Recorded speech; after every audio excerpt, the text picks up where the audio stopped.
하나님의 말씀 보겠습니다. 하나님의 말씀은 로마서 6장입니다. 6장 1절 2절 같이 읽습니다. 로마서 6장 1절 2절 시작. 그런즉 우리가 무슨 말을 하리요? 은혜를 더하게 하려고 죄에 거하겠느냐? 그럴 수 없느니라. 죄에 대하여 죽은 우리가 어찌 그 가운데 더 살리요? 우리 하나님 말씀 보죠. 6장, 이제 지난 시간에 5장 봤으니까요. 6장입니다. 발바닥에 티눈 베겨 보셨어요? 티눈? 예, 티눈. 티눈이 이제 살 속 깊숙이 뿌리를 내리는 것처럼 사람의 죄의 성향은 사람의 본성이 아주 깊숙이 뿌리 박혀 있죠. 그래서 사람이 이 바른 말을 들어도 금방 이상한 말로 왜곡하고 변질시켜 버리는 죄의 근성이 있어요. 같은 말을 들었는데 자꾸만 굽어져요. 바울도 앞서 했던 말이 자기가 이제 당연하고 상식적인 말을 했는데 이게 오해되거나 곡해될까 봐 염려해가지고 했던 말을 다시 한번 이제 바로잡고 단속하죠.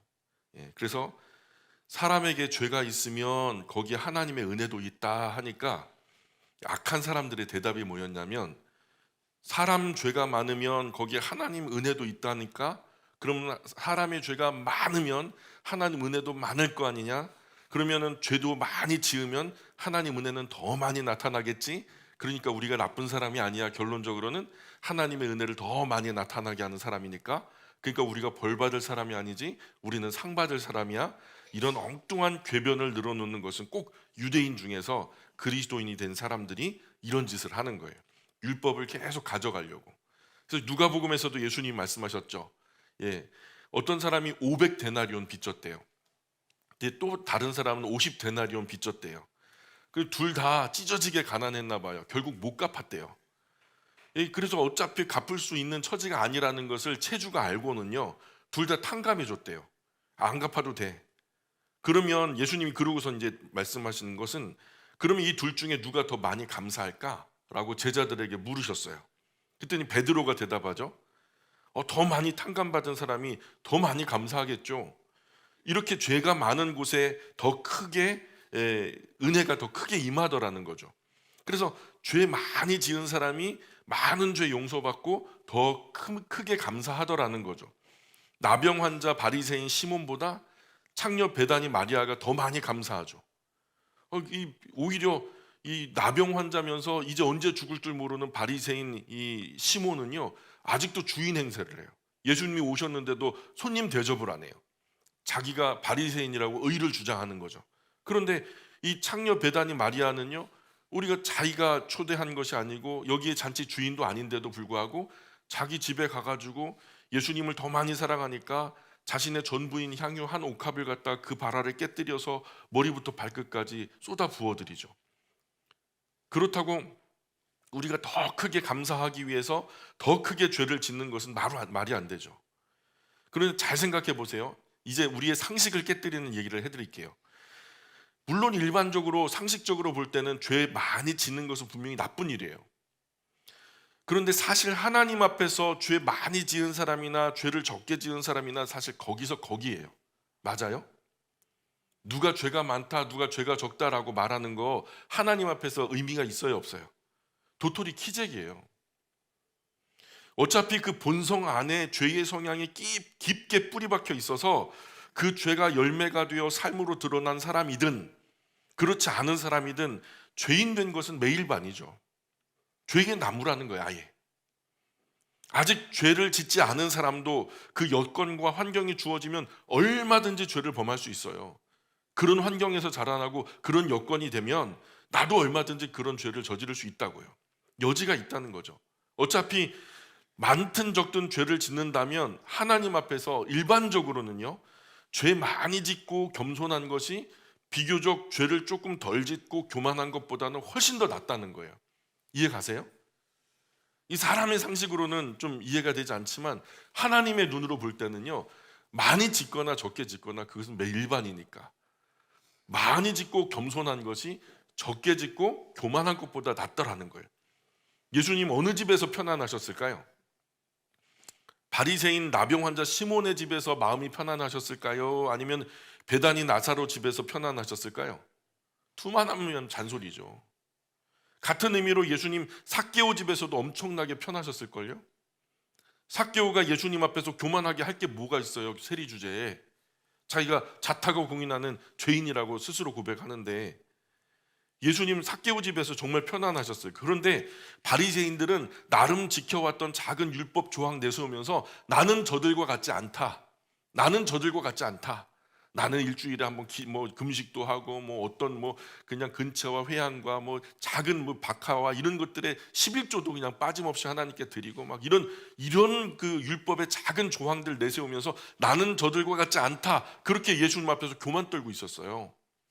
그러니 예수님은 이렇게 자기 의를 내세운 사람들 앞에서는요 별로 편하지가 않아요. 그렇다고 우리가 죄를 많이 지어서 예수님 편하게 해드리자 이 말은 아닌 거예요. 그럴 수 없느니라. 죄에 대하여 죽은 우리가 어찌 그 가운데 더 살리요. 절대로 그럴 수 없다는 거죠. 죄를 짓지 않고 살 수 있도록 깨끗하게 새롭게 해주셨는데 왜 굳이 또 죄를 지어서 스스로 더럽히려 하는가? 3절 계속 볼까요? 3절 시작. 무릇 그리스도 예수와 합하여 세례를 받은 우리는 그의 죽으심과 합하여 세례를 받은 줄을 알지 못하느냐. 예, 우리가 세례를 받아서 그리스도인 됐죠. 우리 세례 다 받았어요. 여기 직분 있는 분들은 다 받았고 아직 안 받은 분도 있을지 모르지만 세례는요 나는 예수님과 한 몸 되었다라는 뜻이에요. 나는 예수님과 하나다. 이걸 자원하는 신앙 고백의 기인에서 공적으로 선언하는 것이 세례식이에요. 이때 이미 우리를 지배하던 죄의 세력은 산산이 부서져 버렸죠. 왜요? 어떤 원리로? 무슨 근거로? 예수님과 연합된 나는 예수님의 죽음을 통해서 죄와 함께 산산이 부서져 버린 거죠. 4절 계속 읽어볼까요? 4절 시작. 그러므로 우리가 그의 죽으심과 합하여 세례를 받음으로 그와 함께 장사되었나니. 맞죠. 그렇게 말하잖아요. 한때 죄와 육체의 욕심을 사랑했던 나는 세례 받을 때 예수님 안에서 함께 죽어서 묻혀버렸어요. 그분과 더불어 장사된 거죠. 그래서 그 죄 때문에 죄 문제에 대해서 나는 이미 죽은 거예요. 죽어서 장례식 끝났단 말이죠. 왜요? 왜 그렇게 하셨을까요? 왜요? 말씀 보세요. 이는 아버지의 영광으로 말미암아 그리스도를 죽은 자 가운데서 살리심과 같이 우리로 또한 새 생명 가운데서 행하게 하려 함이라. 우리로 또한 새 생명 가운데서 행하게 하려 함이라. 왜 이렇게 되었냐면 아버지 하나님의 영광스러운 능력으로 예수님께서 다시 살아나신 것 같이 우리도 예수님과 같은 새 생명을 얻게, 그래서 살아나게 하시려고. 어떻게 얻은 새 생명이에요? 예? 어떻게 얻은 새로운 기회예요? 흔히 요즘 아이들이 하는 말 중에 이생망이라는 얘기 들어보셨어요? 이번 생에 망했다는 거예요. 여러 가지를 다 포기해도 어떤 수를 써도 집 사기도 어렵고 결혼하기도 어렵고 어떤 꿈을 꾸기도 어렵다는 거죠. 여러 5포 세대, 3포 세대 하더니 이제는 그냥 아예 인생을 포기하는. 이게 이번 생엔 망했으니 다음 생에나 희망 찾아보자 그러는 거죠. 요즘에요 영화나 드라마 보세요. 그러면요 거기에 윤회설적인 세계관이 많아요. 그러니까 이 전의 생에는 망했어요. 사랑하는 연인과도 이루어지지 않았어요. 근데 이제 몇 갑절 이렇게 살다 보니까 이번 생에 그 사람하고 만났네. 그러면서 사랑이 성공한다 그런 얘기를 하는 거죠. 그러니까 이런 윤회적인 어떤 세계관을 기반으로 만들어지는 것들이 많아서 요즘 아이들도 이렇게 생각하는 친구들이 많아요. 그러니까 그러나 하나님은요 이미 예수님 안에서 우리에게 새로운 삶을 주신 거죠. 절대로 윤회적인 세계관은 성경적으로는 맞지가 않아요. 알파와 오메가 되시죠? 처음과 끝이 되시죠? 처음과 나중 되시죠? 시작과 끝이 되시죠? 하나님이 창조하셨어요. 그죠? 창세기에서. 요한계시록에서 하나님이 마침표를 찍으신대요. 이게 우리의 세계관이에요. 그리고 다음 세상 영원한 하나님의 나라, 이 100년 미만의 삶을 통해서 우리로 예수님의 생명의 씨앗이 우리 안에 있는가를 보시고 영원한 하나님의 나라를 어디에 아주 심게 할지, 영원한 하나님의 나라에 심게 하실지 아니면 지옥에 버려질지, 그렇게 테스트를 하시겠대요. 자, 그러나 하나님은 이미 예수님 안에서 우리에게 새로운 삶을 주셨는데 굳이 다음 생까지 가지 않아도 돼요. 이미 얻은 새로운 도화지 같은 인생, 하나님의 은혜를 더하게 한다라는 거짓된 궤변으로 죄의 먹칠 똥칠을 하면 되겠습니까? 새로운 도화지를 받았단 말이에요. 누구 안에서? 예수님 안에서. 여러분, 지금 성경책 받쳐놓은 그 앞에 새로운 하얀 도화지를 펼쳐놨다고 생각해 보세요. 뭐 그리고 싶어요? 그게 나의 인생이라고 한다면 망가진 그 인생의 페이지는 지나갔어요. 예수님께서 십자가 위에서 몸버려 피 흘려 그것을 다 해결해 주셨단 말이에요. 사람의 본성에 깊이 뿌리 박혀 있는 죄의 성향은 티눈처럼 조금 잘라내거나 고장난 컴퓨터처럼 조금 수리해서 될 일이 아니에요. 신앙훈련, 영성훈련, 교양훈련, 성경공부 조금 해서 될 일이 아니죠. 죄의 사람은 그런 존재가 아닌 거예요. 죄는요, 그 뿌리부터 사람의 본성 아주 깊숙이 치명적인 부분까지 전이 되어버렸어요. 때문에 전 존재적으로 새롭게 되지 않으면 죄를 따로 떼어내기가 불가능해요. 그냥 죽어야 하는 거예요. 죽었다가 다시 살아나야 새 생명의 기회가 주어진단 말이죠. 이것이 죄에 대하여 죽고 의에 대하여 산다는 뜻이에요. 5절 계속 읽어볼까요? 5절 시작. 만일 우리가 그의 죽으심과 같은 모양으로 연합한 자가 되었으면 또한 그의 부활과 같은 모양으로 연합한 자도 되리라. 우리 악한 옛 욕망은 예수님과 함께 십자가에 못 박혔어요. 아멘입니까? 예수님과 함께 악한 욕망, 죄의 사람은 십자가에 못 박혔어요. 아멘입니까? 그래서 어떻게 됐을까요? 죽은 거죠. 죽었으니까 죄를 사랑하던 본성 깊이 뿌리 박힌 죄의 성향도 그때 같이 죽은 거예요. 그런데 예수님은 죄를 넘어서는 분이죠. 죄보다 크신 분이죠. 죄의 권세, 죄의 가장 강력한 무기 뭐예요? 죄의 가장 강력한 무기, 죄의 삭슨? 사망을 이기셨어요. 부활하셨죠. 그래서 바울이요, 사망아 너의 승리가 어디 있느냐? 사망아 네가 쏘는 것이 어디 있느냐? 사망이 쏘는 것은 죄요, 죄의 권능은 율법이라. 우리 주 예수 그리스도로 말미암아 우리에게 승리를 주시는 하나님께 감사하노라, 이렇게 말해요. 그러니 그분과 연합된 나도 예수님과 함께 죽었지만 이제 예수님과 함께 다시 살아나요. 그래서 새 것이 된 거죠. 새로운 인생, 새로운 도화지. 이전 것은 지나갔으니 보라 새 것이 되었도다. 이 말씀이 진정한 의미가 이런 얘기예요. 이 새 도화지 위에 어떤 인생의 그림을 그리실 건가요? 여러분, 인생이 새로 주어졌단 말이에요. 나는 뭐 별로 감흥이 없어도 영적으로 하나님께서 예수 그리스도 안에서 나를 새롭게 재창조하셨단 말이에요. 이제 어떻게 사실 거냐 말이에요. 6절 7절 계속 볼까요? 6절 7절 시작. 우리가 알거니와 우리의 옛사람이 예수와 함께 십자가에 못 박힌 것은 죄의 몸이 죽어 다시는 우리가 죄에게 종노릇하지 아니하려 함이니 이는 죽은 자가 죄에서 벗어나 의롭다 하심을 얻었음이라. 옛사람이 누구예요? 옛사람? 여기 옛사람 6절에 옛사람 나오죠? 본성의 죄의 성향이 깊이 뿌리 박혀서 절대로 죄에서 자유로울 수 없었던 사람, 그런 우리 악한 옛사람은 예수님과 함께 이미 십자가에 못 박힌 거죠.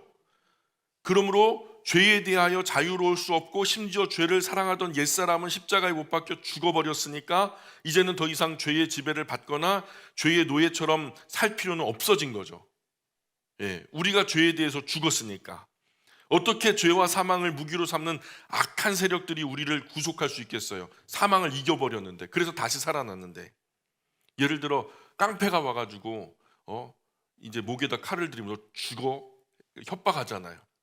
그럼 죽여, 그래요. 근데 죽음보다 약한 사람은요 함부로 그런 말을 할 수 없어요. 악한 사단이 예수님한테 죄의 권능으로, 죄의 권세로 사망의 무기를 가지고 목에다 칼을 들이밀고 그 사망을 들이밀고 예수님한테 협박했어요. 너 죽어. 그랬더니 예수님이 죽여 그랬어요. 그죠? 근데 진짜로 죄의 권세가 예수님을 사망으로 죽여버렸단 말이에요. 근데 그렇게 끝나면 예수님은 사망보다 작은 분이에요.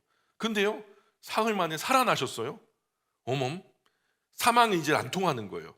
죽어도 예수님 다시 살 테니까. 예수님이 사망을 이기셨어요. 그 생명의 권능이 예수님 안에 있는 거예요. 예수님은 사망보다 크신 분이에요. 죽이지 못했어요. 이제 다시 사신 예수님이 죄와 사망의 법을 무력화시킨 거예요. 더 이상 죄의 권능은 예수님을 협박할 수 없어요. 혹 여기 계신 분 중에 손이나 발에 못 박히신 분 계세요? 그 죄 때문에 손이나 발에 못 박히신 분 있냐고요? 없죠. 그런데 바울은 우리가 예수님과 함께 십자가에 못 박혔다 그래요. 왜요? 우리가 언제 못 박혔는데요? 그게 바로 세례를 두고 말하는 거예요. 우리가 세례를 통해서 우리의 개인적인 신앙, 내 안에 예수님이 나의 구주와 주님이 되십니다라는 고백을 하고, 그분의 죽음이 나의 죽음이고 그분의 다시 사심이 나의 다시 삶입니다라고 고백할 때, 그 세례의 신앙 고백에 의하여서 하나님은 그렇게 간주해 주신 거예요. 누구를 통해서? 예수님을 통해서. 의롭지 않지만 예수님의 의로움을 나에게 옷 입혀 주신 거죠. 그래서 내가 죄를 지었어요. 그런데 죄의 삭은 사망이니까 죽는 수밖에 없죠. 그런데 그 죽음을 예수님께서 대신 죽어주신 거예요. 대신 죽어도 죽는 거예요. 고린도후서 5장 14절에 그리스도의 사랑이 우리를 강력하게 사로잡고 있습니다. 그래서 우리는 확신합니다. 이 한 분 예수님께서 모든 사람을 대신하여 죽었기 때문에 모든 사람이 죽은 것입니다. 이것을 나의 공적인 신앙으로 고백한다는 의미에서 우리가 세례를 받잖아요. 이런 의미에서 세례를 실감하지 못하는 그리스도인들이 참 많아요. 이게 얼마나 영광스럽고 이게 얼마나 대단한 능력인지를 우리가 실감하지 못할 때가 많거든요. 그래서 저는요, 우리 영광교회가 이제 세례를 받을 때요, 1년에 한 번만 했으면 좋겠어요. 1년에 한 번은 주일날을 100리포로 가는 거예요. 그냥 막 큰 전세 버스 그냥 얻어가지고 그래서 다 100리포 해변에 가가지고 다 부려놓고, 응급구조사 한 분 모셔다가 심장 제세동기 옆에다 가동시켜 놓고서 세례자들 다 나오세요. 그리고 허리까지 다 데리고 들어간 다음에 아주 그냥 막 빠뜨리는 거죠. 꼬르륵 해가지고 마지막 숨까지 막 다 나올 때까지, 진짜 죽을 것 같을 때까지, 살려주세요 할 때까지, 실수로 그냥 그렇게 해서 기절하면 특별히 은혜 받으신 분이에요. 그분은 그냥 심장 제세동기로 그냥 심장 충격이하고 다시 살아나는 거예요. 죽었다가 진짜 다시 사는 거죠. 그 은혜를 실감하는 거죠. 그리고서 다시 깨어난 그분에게 제가 이렇게 선언할 거예요. 옛사람은 죽었다. 이제 새로운 피조물이라. 이전 것은 지나갔다. 보라, 새 것이 되었도다. 하면서 이제 진짜 세례가 되는 거죠. 이래야 좀 실감이 되는 거지. 장로교 그리스도인들은요, 뭘 조금 찍어가지고 머리에다 이렇게 하니까 이게 얼마나 감동적이고 감격적이고 이게 영적으로 얼마나 큰 의미인지를 실감을 못해요. 이런 부분에서 저는 이 침례를 넘어서 아주 그냥 잠수 세례를 받았으면 좋겠어요. 잠수 세례. 아직까지 세례 못 받은 분은 아주 죽을 각오 해요. 이미 받은 분들은 참 다행이다 할지 모르지만 이게 서운한 거라, 그죠? 이제 세례도 야매로 안 돼요. 제대로 창세기부터 요한계시록까지 그냥 처음과 끝까지 다 들어보고 진짜 진짜 동감된다면 진심으로 공통된 신앙 고백을 자기 입으로 진심으로 시인하고, 그리고 제대로 세례 받아야죠. 진짜 나는 다시 살았다. 내가 영적으로, 육적으로는 뭐 감흥이 없고 삶에서는 큰 변화가 없지만 나는 영적으로 진짜 새롭게 된 사람이다. 내 인생은 새로운 도화지다. 이제 지나갔다 옛 것은 이제 새 것이 되었다. 완전히 예수님 때문에 비포 AD가 열리는 거죠. 비포 크라이스트 아노 도미니, BC와 AD가 갈라지는 거예요, 인생에서. 그래서 6장 8절 계속 읽어볼까요? 6장 8절 시작. 만일 우리가 그리스도와 함께 죽었으면 또한 그와 함께 살 줄을 믿노니. 예수님과 함께 죽은 사람만 예수님과 함께 살 줄을 믿는 거예요.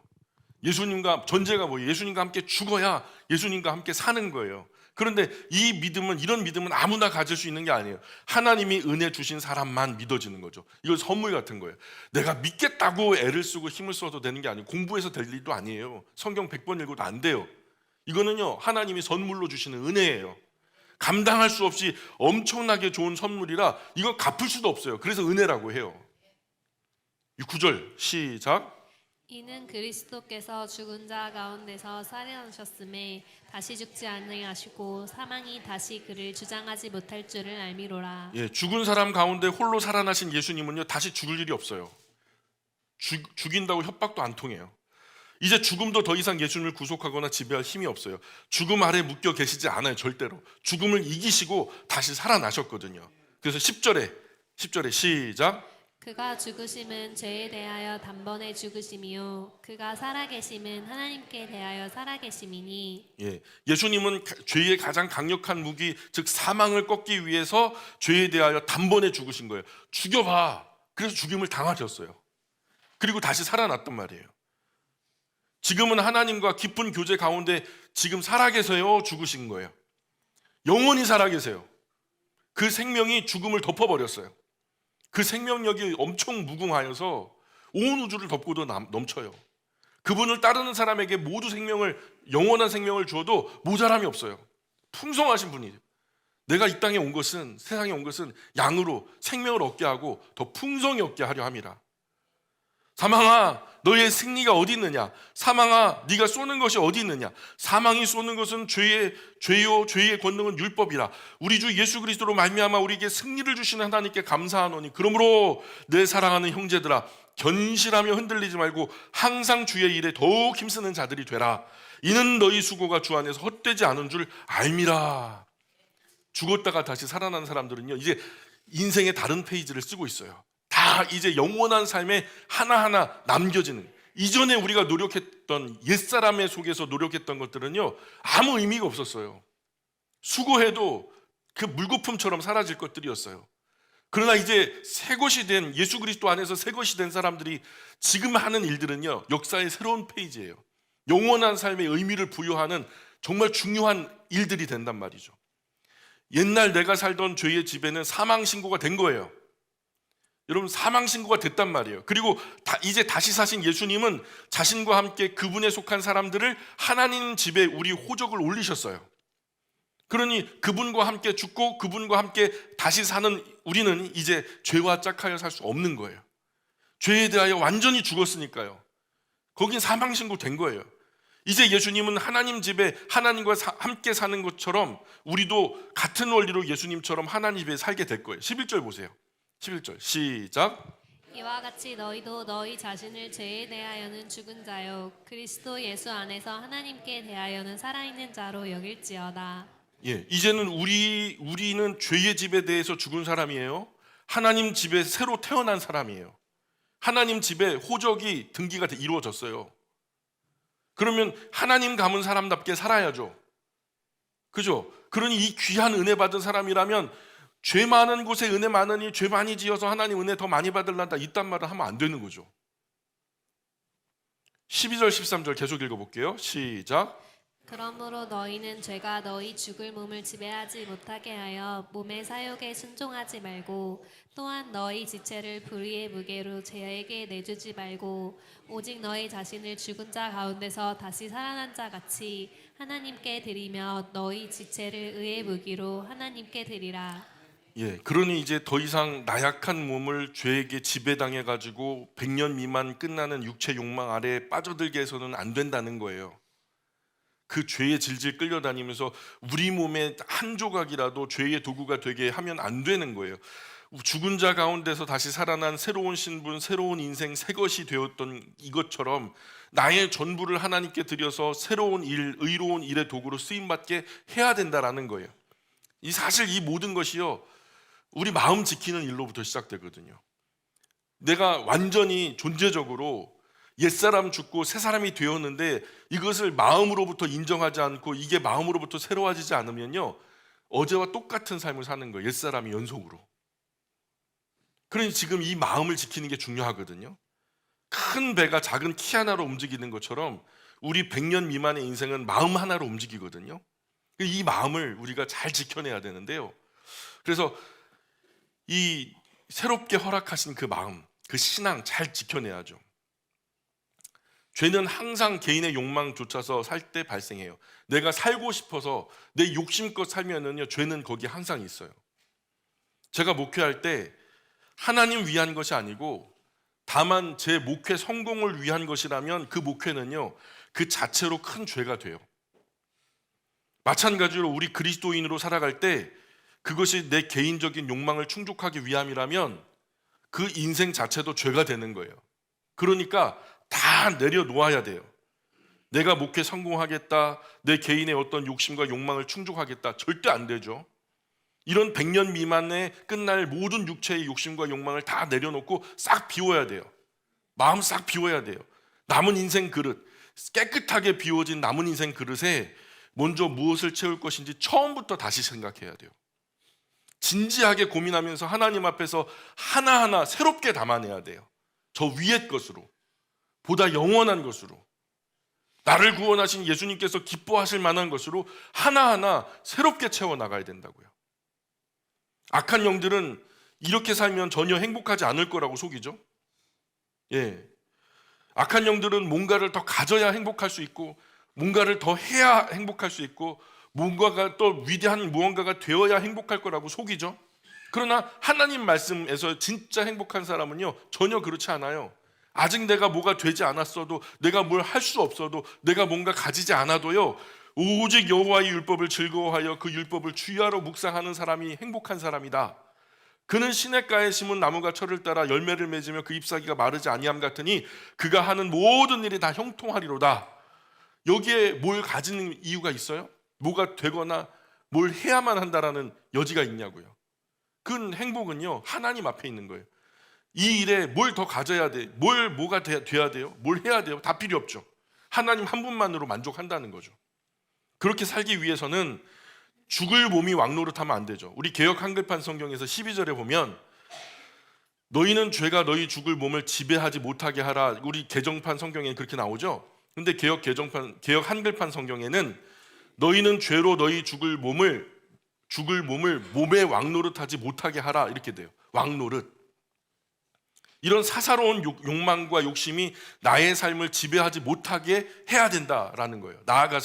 나아가서 또한 너희 지체를 불의의 무기로 죄에 내어주지 말고 오직 너희 자신을 죽은 자 가운데서 다시 살아난 자 같이 하나님께 드리며 너희 지체를 의의 무기로 하나님께 드리라 이렇게 말씀해요.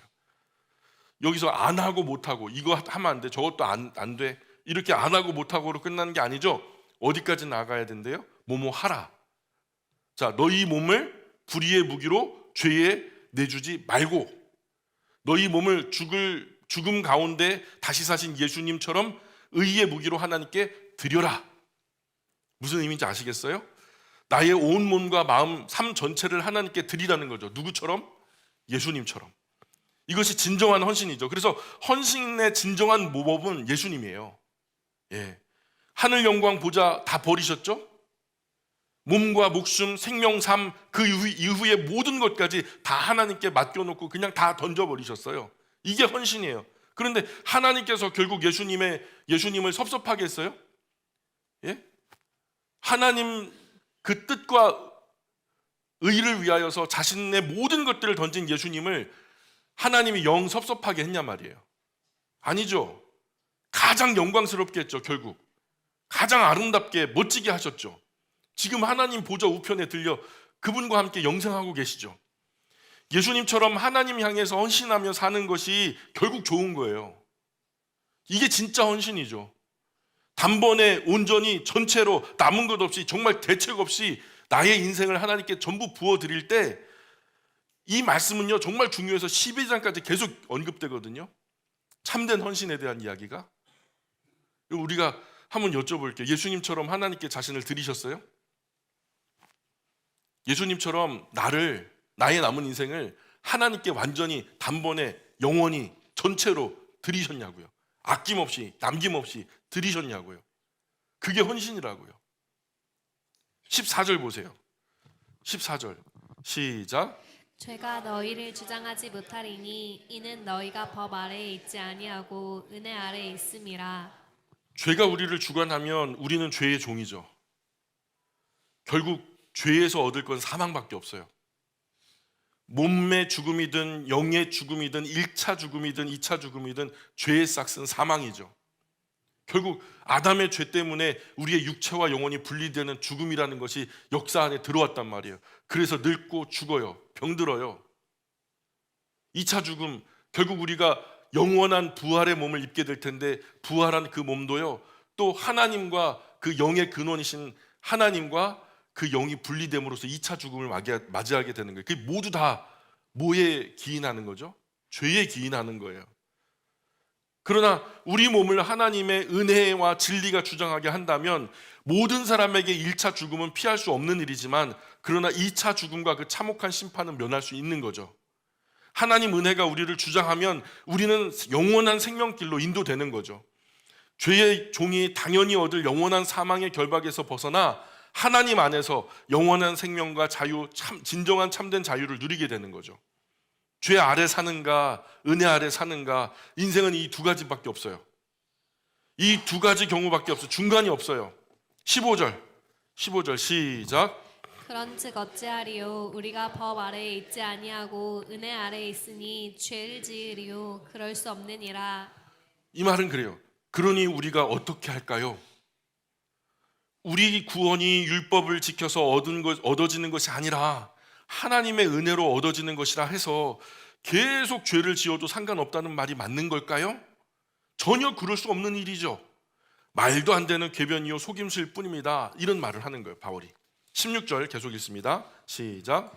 너희 자신을 종으로 내주어 누구에게 순종하든지 그 순종함을 받는 자의 종이 되는 줄을 너희가 알지 못하느냐? 혹은 죄의 종으로 사망에 이르고 혹은 순종의 종으로 의에 이르느니라. 사람은 누구나 자기가 섬길 주인을 선택할 수 있어요. 뭐 돈이든 명예든 권세든. 가령 죄를 섬겨서 죽음을 부를 수도 있고, 하나님을 신뢰함으로 순종하신 예수님 섬겨서 의에 이를 수도 있죠. 그리고 여기서 의는 나의 의가 아니죠. 예수님의 의죠. 하나님께서 옳다 바르다 하신 것은 예수님이지 내가 아니잖아요. 나 스스로 자신을 갖다 바치는 바로 그 대상이 나의 주인이 되죠. 나는 그의 종이 되는 거죠. 그 종이 받는 결과도 자명한 거예요. 주인 따라. 이미 성경에서는 명확하게 말씀해요. 그 주인 따라가면 어떻게 된다고. 그 주인 따라가면 어떻게 된다고. 이제 그것을 우리에게 말씀하셨어요. 그리심산과 에발산에서 그 구원받은 백성들을 향해서 말하죠. 에발산에서 저주를 선포하고 그리심산에서 축복을 선포하면서 너희 사는 대로 될 거야. 축복을 선택하면 복 받는 삶을 살 거고, 저주를 선택하면 저주 받는 삶을 살 거야. 그 중간에 중심에 뭐가 있냐면 하나님의 말씀이 있었어요. 그 명령을 따라 살아가는, 준행하는 사람들의 삶은 그리심산 같을 것이요, 이것을 거절하며 불순종하는 삶을 살게 되면 에발산 같은 삶을 살게 될 거야. 똑같이요. 죄의 자기를 들여 죄가 주인으로서 자기가 그 죄의 종노릇하게 되면 사망이 너를 지배할 거야. 그러나 구원받은 예수 그리스도 안에서 너가 예수님을 주인 삼아 살아가게 된다면 영원한 삶이 너에게 있어. 성경이 이미 자명하게 우리에게 수백 번 말씀했던 부분이에요.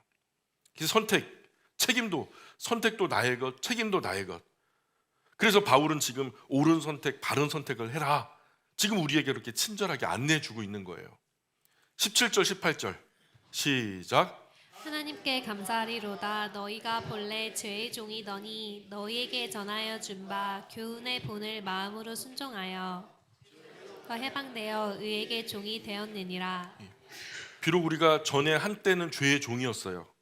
그러나 지금 바울이 전해준 하나님 명령을 마음으로 믿어 순종해서 우리가 그런 삶을 살고 있으니까 죄로부터 해방되었고, 이제 의로운 분 예수님 종이 되어서, 예수님의 우리가 종이 되어서 천만다행이고, 다만 이것 때문에 하나님께 감사할 것밖에 없다는 말이죠. 그러니 이렇게 새롭게 된 신분, 새롭게 해주신 삶을 힘써 지켜야죠. 이런 삶을 지키는 시작은 그리스도인이 정결하게 된 마음, 하나님께서 이제 새롭게 하셨어요. 예수 그리스도 안에서 나의 지나간 비포 역사는 그 BC 역사는 끝난 거예요. 그리고 이제 AD, 예수님 오신 이후에 새로운 시작이 시작됐어요. 그 새로운 시작을, 정결한 삶을 마음을 다해서 지키는 거, 힘을 다해 지키는 거. 수육국 특강 때 이 마음 이야기를 계속 하고 있거든요. 좀 이제 나오셔서 이 마음 이야기를 나누고 있으니까 꼭 나와서 들어오세요. 19절 계속 읽어볼게요. 19절 시작. 너희 육신이 연약함으로 내가 사람의 예대로 말하노니 전에 너희가 너희 지체를 부정과 불법에 내주어 불법에 이른 것 같이 이제는 너희 지체를 의에게 종으로 내주어 거룩함에 이르라. 예. 제가 이렇게 주인과 종을 예로 들어 말하는 것은 여러분을 조금 더 쉽게 이해시켜 드리려는 것입니다. 여러분이 전에 온갖 죄를 저질러 죄의 종이 되어 있었습니다. 그러나 이제는 모두 바르고 거룩한 일에 종이 되어야 합니다. 왜냐하면 바뀌었으니까요. 예, 우리 죄에서 해방되었으니까요. 누구 안에서? 예수님 안에서. 구원의 길을 걷는 사람이니까요. 율법이 요구하는 그 이상을 살기 위해 노력해야 된단 말이에요. 물론 우리가 아무리 힘을 다해서 율법을 완성시키는 것은 어렵죠. 그러나 모자란 나머지는 전부 다 우리 주님 예수님께서 다 채워주실 거예요. 그분은 율법을 완성시킨 분이거든요. 어떤 분은 구원받은 사람은 율법 지킬 필요 없다, 이런 이상한 엉뚱한 얘기 하시거든요. 하나님 은혜로 구원의 길을 걷게 되었으니까 율법 그 이하로 살면 안 되는 거예요. 율법은 폐지되지 않았어요. 율법 그 이상을 살려고 노력해야 돼요. 그 율법 그 이상의 법이 뭘까요? 레위기의 법은 이거 해라, 이거 해라, 이거 하면 안 된다, 안 된다. 그래서 행위만 그냥 따라가면 되는 거예요. 행동만. 그러나 예수님이 오셔서 다시 말하죠. 하나님을 사랑하라. 내 이웃을 내 몸과 같이 사랑하라. 그래서 율법 이상의 법이 바로 사랑의 법이에요. 이 사랑의 법은요, 행동까지 규제하던 과거 율법과는 달라요. 마음까지 다스려요. 그래서 과거 율법은 돌판에 새겼지만 하나님 안에서 새롭게 된 예수님의 율법은, 이 사랑의 법은요, 신비에 새긴다 그래요. 우리 마음 양심에 새겼단 말이에요. 레위기가 곧 율법인데, 레위기에서도 이집트에 있었던 이스라엘에게 너희가 만약 이 율법을 지킨다면 내가 이집트에서 구원해 줄게, 이렇게 했어요. 예? 잘 생각해 보세요. 너희가 만약 이 율법을 지킨다면 내가 이집트에서 구원해 줄게, 이렇게 하신 게 아니죠. 먼저 그냥 값없이 은혜로 선물처럼 이집트에서 먼저 구해 주셨죠. 먼저 구해 주셨어요. 그리고서 봐라, 너희가 이집트에서 값없이 구원받지 않았냐? 이렇게 나의 선물과도 같은 선택을 받고 언약을 맺은 백성이 되었어.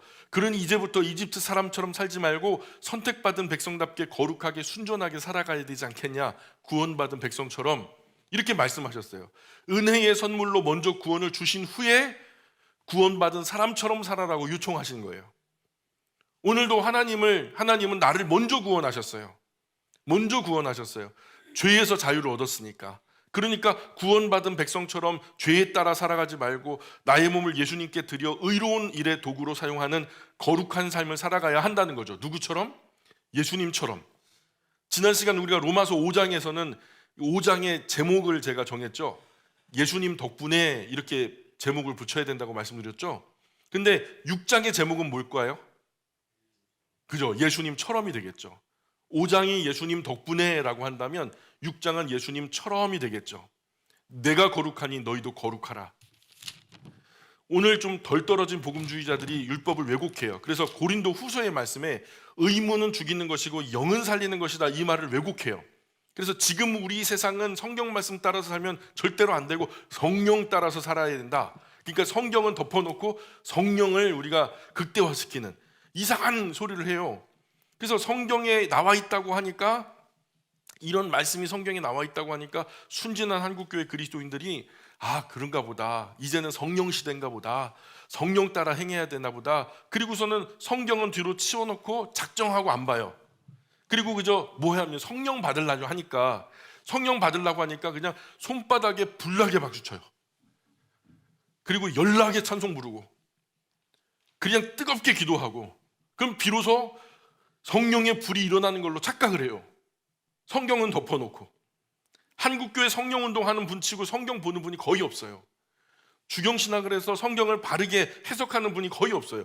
성경은 절대 안 보고 손바닥 불나게 박수 치고 목구멍에 열나게 찬송 부르고 그냥 머리가 뜨겁게 통성기도 하는 거죠. 그리고 뭐 뜨거우니까 그러다가 불로 해가지고 성령이 임할지도 모르니까.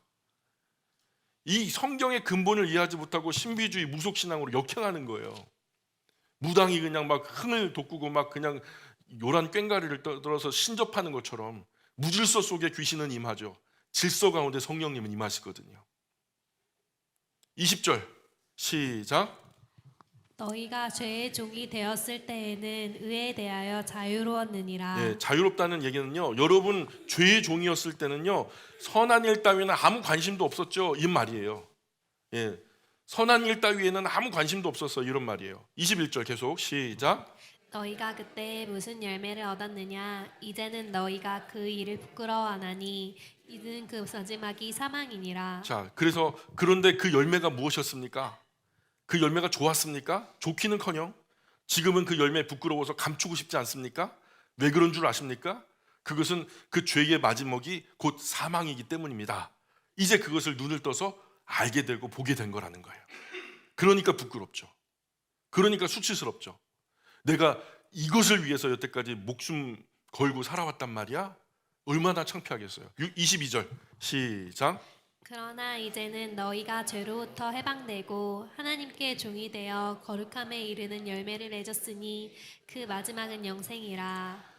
그러나 이제 여러분은 죄의 세력에서 해방되었습니다. 그리고 하나님 종이 되었지요. 그리고 이제는 거룩한 열매를 맺고 있습니다. 거룩한 열매의 마지막이 뭔지 아십니까? 그 마지막은 곧 영원한 생명이라는 것입니다. 예, 23절 시작. 죄의 삭은 사망이요 하나님의 은사는 그리스도 예수 우리 주 안에 있는 영생이니라. 단언컨대 죄의 결국은 사망입니다. 그러나 하나님 은혜의 선물은 우리 구주 예수님 안에서 영원한 생명입니다. 이게 결국이에요. 우리 남은 인생 죄에 매달려 결국 죄의 결국인 사망에 도착할지, 아니면 하나님 은혜에 매달려 영원한 생명에 도착할지, 사람의 결국은 이 두 가지 길밖에 없어요. 종착지가 딱 두 군데란 말이에요. 성경이 안내하는 다른 중간 길은 없어요. 계속 죄의 지배 아래 100년 미만 사리사욕 채우면서 내 마음대로 살면서 내 생각대로 살면서 결국 영원한 죽음을 맞을 것인지, 아니면 하나님 안에서 나를 죽이고 죽었다가 다시 사신 그분을 위해 살다가 영원한 생명을 맞을 것인지, 모든 사람의 인생은 이 길 두 가지밖에 없다고요. 이제 선택하셔야 돼요. 죄의 삭은 사망이요 하나님의 은사, 해석해드렸죠. 은혜, 선물은 그리스도 예수 안에, 예수 우리 주 안에 있는 영생이니라. 그러니까 뭐 하라는 거예요? 둘 중에 하나 선택하라는 거예요. 자, 어쩌시겠어요? 뭐 선택하실래요? 죄로 인한 사망 선택하실래요? 은혜로 인한 영생을 선택하실래요? 간절히 원하기는 이제 하나님 앞에서 남은 삶을, 나의 남은 삶으로 바른 답을 할 수 있기를 주님의 이름으로 축복합니다. 그건 입술로 고백하는 게 아니라, 입술로 대답하는 게 아니라 우리들의 남은 삶으로 대답하는 거예요. 그런 구원받은 백성, 은혜 속에 있는 하나님의 자녀들 다 되시기를 주님으로 축복합니다.